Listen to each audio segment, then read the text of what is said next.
Boa noite, hoje é quinta-feira, dia 9 de janeiro, estamos começando mais um É Cultura. A gente continua recuperando as melhores reportagens que foram ao ar aqui no programa durante todo o ano passado. E também começamos a mostrar os destaques da 32ª edição da Oficina de Música de Curitiba.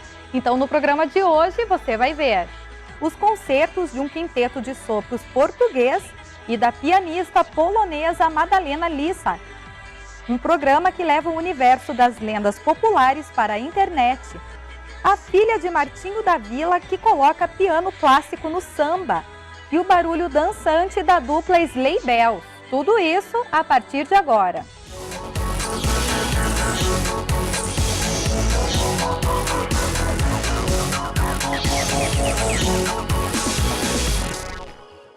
A 32ª Oficina de Música de Curitiba começou nesta semana com novidades do mundo todo para a capital paranaense. E uma delas é o Portuguese Brass Quintet, que mostrou o talento pela primeira vez no Brasil. O silêncio do homem se faz necessário para que os instrumentos fiquem em evidência. E esses aí poderiam muito bem produzir a trilha sonora de um desenho animado.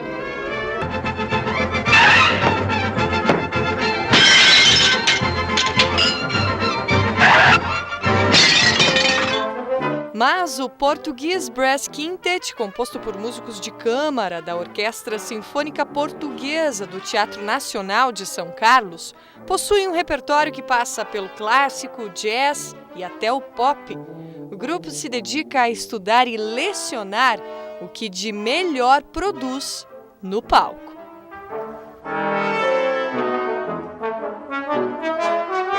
O quinteto vem pela primeira vez ao Brasil e, portanto, estreia na Oficina de Música de Curitiba, um diferencial para esta 32ª edição. Para nós é um enorme prazer participar na Oficina de Curitiba, como eu disse até noutra entrevista já anteriormente. As oficinas de Curitiba já já ultrapassaram as fronteiras do Brasil há muito tempo. Já é uma referência não só na América do Sul, mas na Europa já se ouve falar muito nas oficinas, por isso é uma referência mundial já. E eu já tinha ouvido falar muito bem, nunca tinha presenciado, mas é com um enorme prazer que se colabora nas oficinas de Curitiba, ver este envolvimento todo de jovens, público, concertos, uma cidade a respirar música e arte é espetacular. Temos uma semana pela frente com trabalho a nível individual, portanto masterclasses, faremos também o nosso trabalho a nível de ensemble, por vários grupos, portanto trompete, trompa, trombone, tuba. E depois no dia 12 temos um concerto com uma grande formação de ensemble de metais, portanto com 2 elementos de percussão. É uma graça enorme nós podermos viajar pelo mundo inteiro e fazermos aquilo que gostamos, que é tocar música e complementarmos o sermos músicos com a parte do ensino. Porque eu e todos os meus colegas dizem a mesma coisa. Gostamos muito de ser músicos, mas também gostamos de ensinar. E sem uma das duas, de certeza que iríamos sentir um pouco infelizes. Por isso é muito bom fazer as duas coisas, fazer aquilo que gostamos e conseguir levar um pouco da nossa energia e da nossa pouca sabedoria aos outros lados e partilhá-la e aprendermos também e bebermos daqui dos jovens de Curitiba, de São Paulo e de outros lados, também aprendemos muito com os nossos alunos. Então são 16 horas de Lisboa até Curitiba. Se houver um novo convite em 2015, vale a pena voltar? Vale sempre a pena. Quando se faz aquilo que gostamos, vale sempre a pena voltar.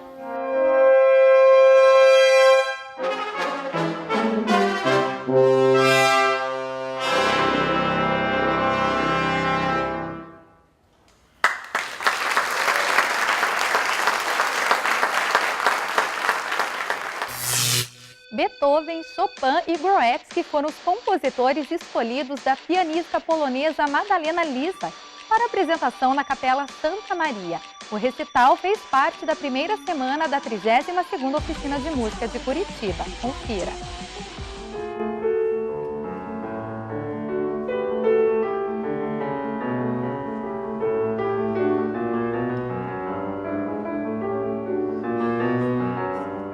Em apresentação única, Madalena Lisa tocou intensamente 2 grandes nomes da música polonesa, Goretzky, do século XX, e o compositor romântico Chopin.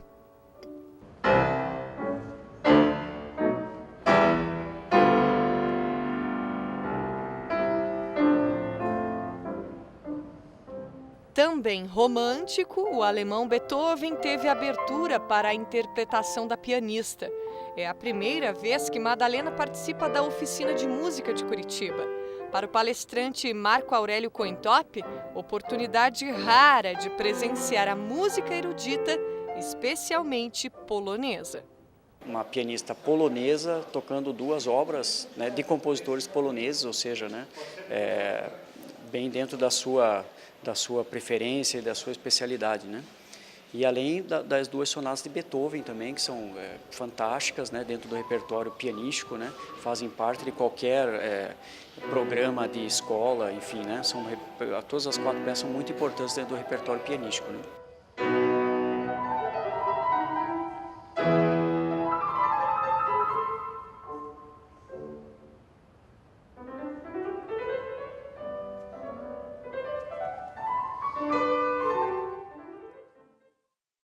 Depois do intervalo, a gente mostra um programa de internet que fala sobre o universo das lendas populares. Não saia daí!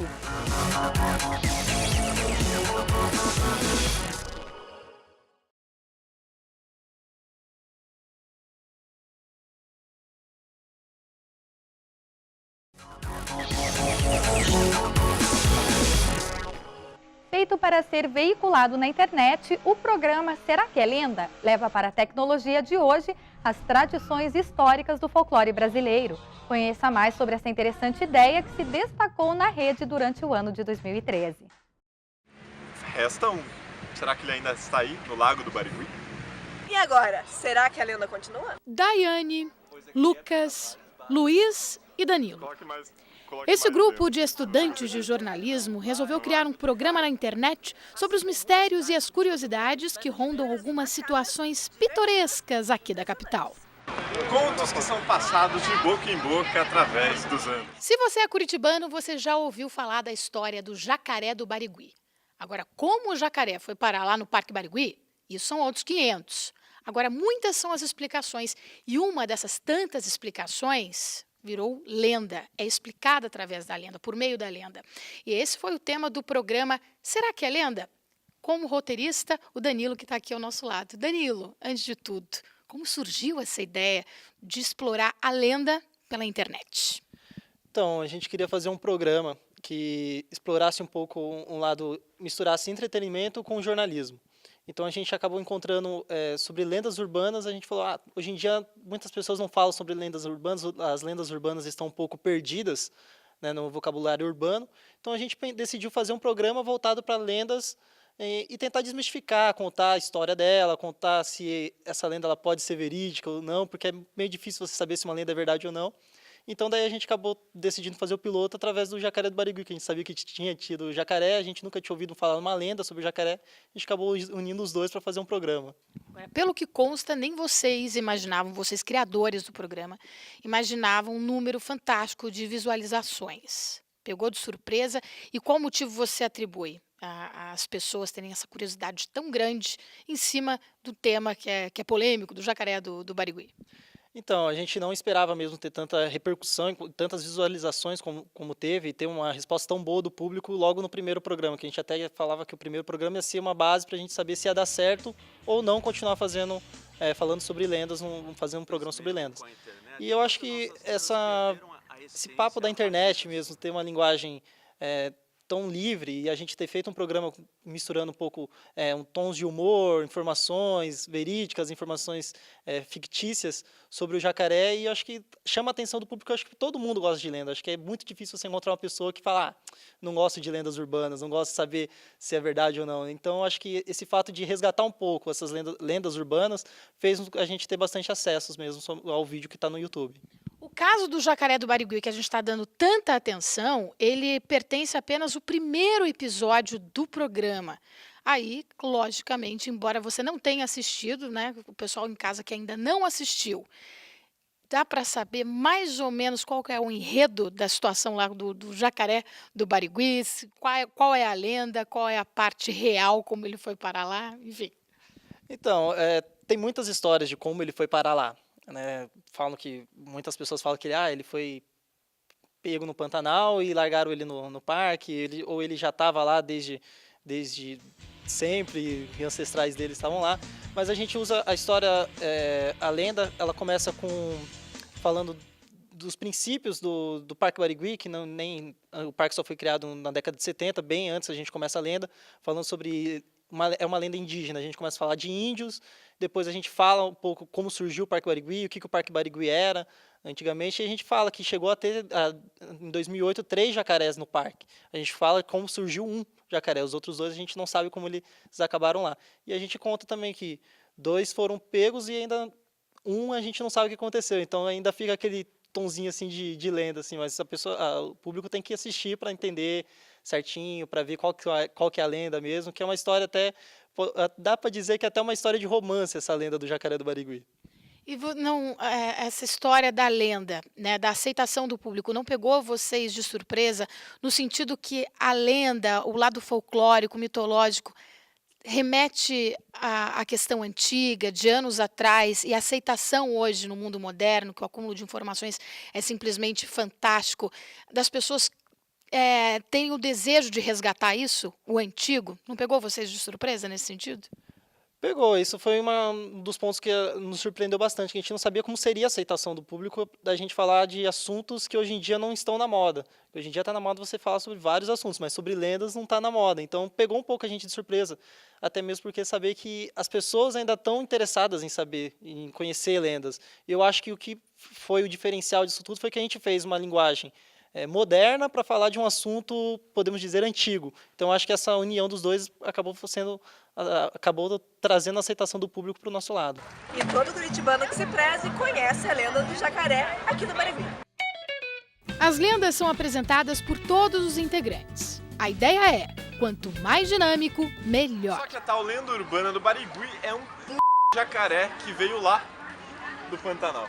O nosso formato, ele é um texto contínuo, o nosso texto que é produzido pelo Danilo, então o texto ele é o mesmo, ele não é feito um texto para cada apresentador, é um texto só e as falas são sempre curtas e divididas uma para cada, então os 4 eles nunca aparecem juntos no mesmo quadro.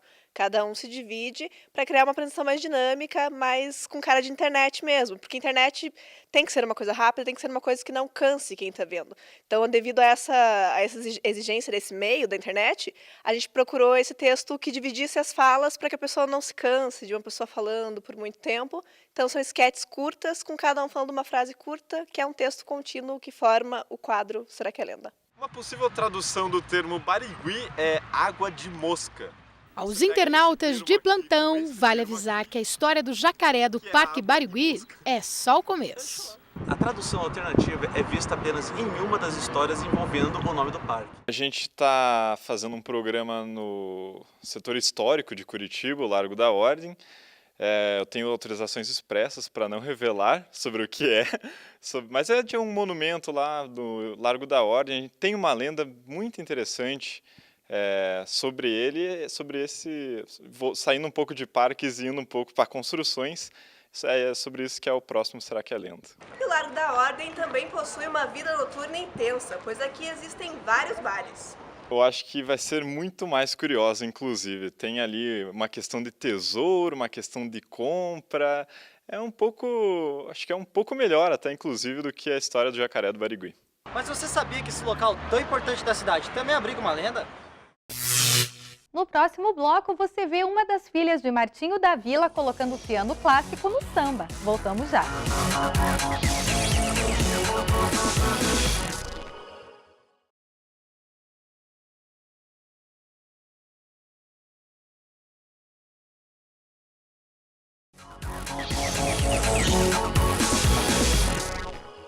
Ela tem formação em piano clássico e agora está se lançando em um terreno bastante conhecido de sua família, o samba. Conheça o trabalho da cantora Maíra Freitas, uma das filhas de Martinho da Vila, que esteve no final do ano na Caixa Cultural de Curitiba. A nossa separação. A cantora pianista e compositora Maíra Freitas foi a atração do último Samba de Bamba, promovido pela Caixa Cultural. E o meu lar é um botequim. Esse Samba de Bamba tá para lá de especial. Primeiro, bom, se tratando de novidade para Maíra Freitas em Curitiba, e segundo, um instrumento que até o Samba de Bamba não havia apresentado para os espectadores, para os visitantes, que é a utilização do piano, um instrumento belíssimo misturando com a questão do samba. Pronto, fica uma maravilha. Tudo bem? Bem-vindo a Curitiba. Tudo bem, é um prazer estar aqui pela primeira vez com o meu show, vai ser lindo.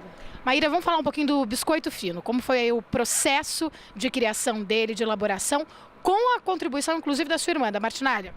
Então, eu comecei a fazer esse disco meio assim, espantada, na surpresa. Porque eu não era cantora, eu era somente pianista. Até que um dia eu gravei uma música no disco do meu pai, cantando O Último Desejo com ele. E o pessoal da Biscoito ficou louco assim, você tem que gravar um disco seu e tal. Eu, ai meu Deus, o que eu vou fazer? Aí eu chamei minha irmã, mana, você me ajuda e tal. Aí a gente pegou e fez, assim. Peguei as músicas que eu mais gostava, músicas que me identificam, que mostram bem essa mistura que eu sou, né? Tem o choro, tem o samba, tem a música erudita.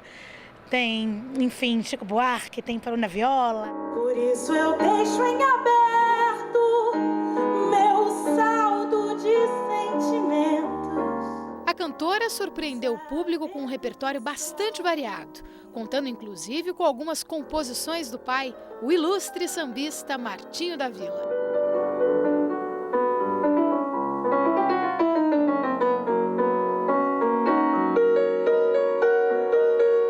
Meu pai, ele é incrível, assim, é uma referência. Para mim, ele é uma referência, é um grande artista. Eu pergunto muitas coisas para ele, eu ouço muito tudo que ele me fala, assim, como cantor, como performer, né? Como artista, como compositor. Eu peço dicas. Para mim, ele é um pai mesmo, né? Aquela coisa.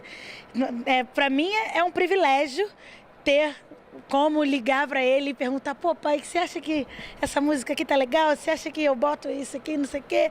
Então, é um amor, é lindo, assim. Meu pai, eu não tenho nem o que dizer.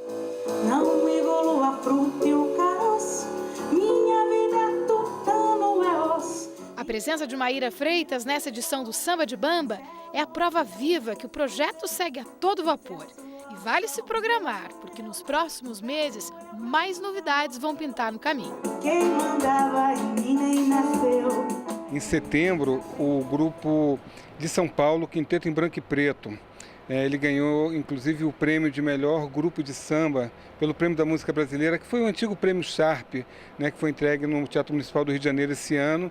Eles têm um trabalho maravilhoso, eles são ótimos, são 5 sambistas de São Paulo que sabem tudo de samba, eu gosto muito deles. Aí em outubro a gente vai ter a Fabiana Cosa, que para mim é uma das grandes vozes do samba da atualidade. Ela também é de São Paulo, tem uma voz lindíssima e um repertório também fabuloso.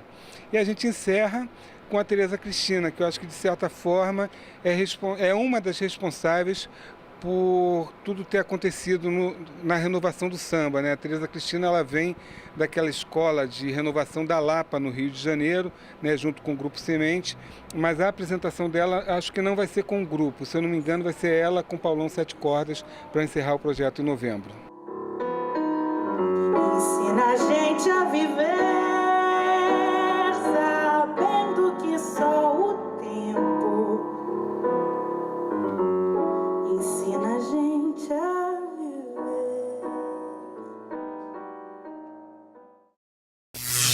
O Slay Bells acaba de lançar um novo álbum, um terceiro em 4 anos.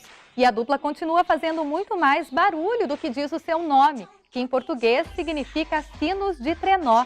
É o que você vê hoje na nossa trilha sonora.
a gente fica por aqui, lembrando que esse programa tem reprise ainda hoje às 11h30 da noite. E amanhã tem mais É Cultura às 6h30. Entre em contato com a gente pelo e-mail ou pelas redes sociais.